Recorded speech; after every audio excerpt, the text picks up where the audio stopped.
Hello दोस्तों, स्वागत है आपका ऑन क्लास अफेयर्स चैनल पर। तो यहाँ पर आपको डेली करंट अफेयर और डेली अपडेट पे क्वेश्चन मिलते रहेंगे। तो चलिए शुरू करते हैं। आज का पहला क्वेश्चन है कि पर्यावरण मंत्रालय ने किस उत्पाद के लिए विस्तारित उत्पादक जिम्मेदारी का दिशा निर्देश जारी किए हैं। तो पहला ऑप्शन है बायोमेडिकल, दूसरा ऑप्शन है वेस्ट टायर, तीसरा प्लास्टिक वेस्ट, चौथा ई वेस्ट। तो इसका सही उत्तर है वेस्ट टायर्स। इन्वायरमेंटल मिनिस्ट्री ने वेस्ट टायरों के लिए एक ईपीआर का निर्देश जारी किया है, जो नए साल से मतलब नए वित्तीय वर्ष से प्रभावित होगा। हर साल भारत में 2,75,000 टायर बेकार हो जाते थे, तो इसके लिए कोई योजना नहीं थी। तो ईपीआर का अर्थ है बेकार टायरों के पर्यावरण की दृष्टि से सुरक्षित प्रबंधन सुनिश्चित करने के लिए टायरों के निर्माताओं की जिम्मेदारी, मतलब जो टायर निर्माण करते हैं वही वेस्ट टायरों को कलेक्ट करेंगे और उसको नए यूज में लाने की कोशिश करेंगे। दूसरा क्वेश्चन, निर्भया कड़ी अभियान से जुड़ा हुआ राज्य कौन सा है। पहला ऑप्शन वेस्ट बंगाल, दूसरा उड़ीसा, तीसरा कर्नाटक, चौथा गुजरात। तो इसका सही उत्तर है उड़ीसा। बहुत ही इम्पोर्टेंट अभियान है। उड़ीसा के गंजम ने खुद को राज्य का पहला बाल विवाह मुक्त जिला घोषित किया। इसने निर्भया कड़ी नाम का अभियान चलाया। अभियान के माध्यम से जिला प्रशासन ने 1 लाख से अधिक किशोर किशोरियों की काउंसलिंग की और 450 से अधिक बाल विवाह को रोका। उन्होंने बाल विवाह की सूचना के लिए प्रोत्साहन प्रदान किया, विवाह के लिए आधार कार्ड का अनिवार्य बनाने और जैसे विभिन्न कदमों को लागू किया। तो याद रखिएगा, इससे क्वेश्चन पूछा जा सकता है। गंजम राज्य पहला था। उसके बाद नया क्वेश्चन है, किस राज्य ने student startup and innovation policy SSIP 2.0 launch की है। तो पहला ऑप्शन है तेलंगाना, दूसरा गुजरात, तीसरा महाराष्ट्र, चौथा उड़ीसा।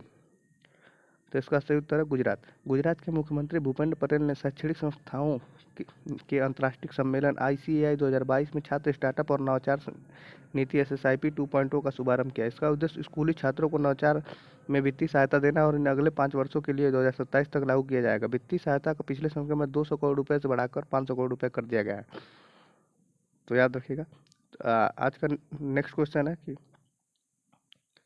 कौन सा केंद्रीय मंत्रालय उजाला कार्यक्रम लागू करता है। पहला ऑप्शन है मिनिस्ट्री ऑफ पावर, दूसरा ऑप्शन मिनिस्ट्री ऑफ एनवायरनमेंट, तीसरा option ministry of petroleum and natural gas, चौथा option ministry of housing and urban affairs. तो इसका सही उत्तर है ministry of power. Ministry of power ने अपने प्रमुख उजाला कार्यक्रम के तहत LED लाइटों के वितरण के 7 साल सफलतापूर्वक पूरे कर लिए। यह देश भर में वितरित 36 करोड़ से अधिक LED के साथ दुनिया के सबसे बड़े शून्य सब्सिडी वाले घरेलू प्रकाश कार्यक्रमों में से एक है। 2015 में लॉन्च किया गया उजाला का मतलब Unnat Jyoti by affordable LED for all है। इसने LED बल्बों के खुदरा मूल्य CO2 उत्सर्जन में कम किया है। तो नेक्स्ट क्वेश्चन है सी ड्रैगन 2022 सी ड्रैगन 22 सैन्य अभ्यास कौन से देश समूह भाग लेता है। पहला ऑप्शन है इंडो पैसिफिक कंट्रीज, दूसरा स्क्वाड, तीसरा इंडियन ओशियन टीम कंट्रीज, चौथा बाल्कन कंट्रीज। तो इसका उत्तर है इंडो पैसिफिक कंट्रीज। अमेरिकी नौसेना ने घोषणा की कि सी ड्रैगन 2022 अभ्यास भारत, ऑस्ट्रेलिया, कनाडा, जापान और दक्षिण कोरिया की नौसेनाओं के साथ शुरू है। याद रखिएगा, इंपॉर्टेंट है। यह प्रशांत महासागर में बहुपक्षीय पनडुब्बी रोधी युद्ध अभ्यास है जिसमें 6 इंडो पैसिफिक देशों ने भाग लिया। और वैसे भी भारत, जापान, ऑस्ट्रेलिया और अमेरिका भी क्वाड समूह का हिस्सा है, जो मालाबार में अभ्यास भाग लेते रहते हैं। तो नेक्स्ट क्वेश्चन है कि भारत ने किस देश के साथ 2030 से पहले $50 बिलियन का द्विपक्षीय व्यापार लक्ष्य निर्धारित किया है। तो पहला ऑप्शन है साउथ कोरिया, दूसरा है USA, तीसरा है जापान, चौथा है UAE। तो इसका सही उत्तर है साउथ कोरिया।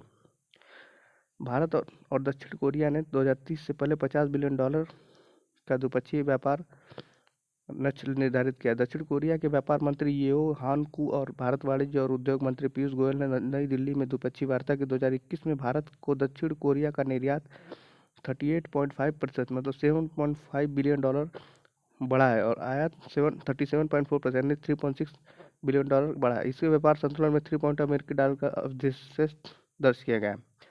तो सब्सक्राइब करें हमारे चैनल को और अपडेट के लिए और डेली करंट अफेयर के लिए। तब तक के लिए जय हिंद।